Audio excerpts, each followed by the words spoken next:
Okay, so a very quick recap of the circle theorems. So first one is that the angle at the center is twice the angle at the circumference. So obviously this is the center, so if this is the angle at the circumference, if we say the angle at the circumference is x, then the angle at the center will be 2x. It's twice as big.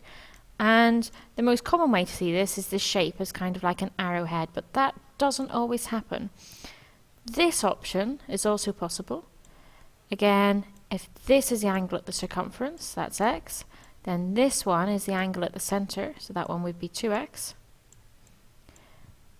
And then this also follows that rule. So if this angle up here is x, that's the angle at the circumference, then the angle at the center, which is in here, will be 2x.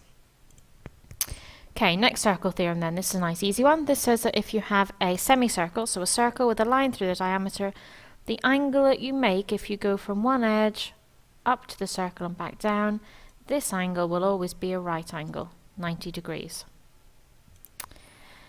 Next one says that angles in the same segment are equal. And what they're saying is that if you kind of imagine picking 2 points, so let's say we've chosen these 2 points. And if you imagine dashing a line between those,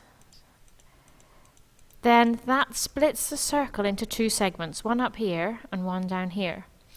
And between those 2 corners, if you go anywhere in the circle in the same segment, so obviously they both have to go up or both go down, then those 2 angles will be equal. They're the same size. Next circle theorem is that angles in a cyclic quadrilateral. Now a cyclic quadrilateral is one where all 4 corners are on the circumference of the circle. So those 4 corners have to touch the edges of the circle around the circumference. And the theorem here says that if you have 2 opposite angles, so directly opposite each other like this, then they will always add up to 180 degrees.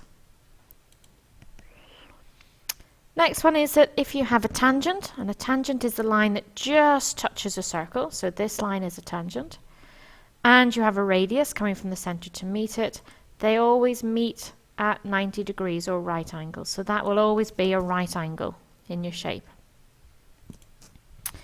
And last one, and this is the hardest one, is the alternate segment theorem. So the alternate segment theorem says that you start with a tangent, and if you draw any chord sort of from where that tangent meets the circle off into the circle, so let's draw it like that, it doesn't matter how you draw it, you end up then with an angle in here. And what the theorem says is that that angle is equal to the angle that happens if you go from the edge of that chord in the alternate segment, so not in the same segment down here, in the alternate segment up to the edge and back, then this angle up here will be equal. So those 2 angles are equal to each other by the alternate segment theorem.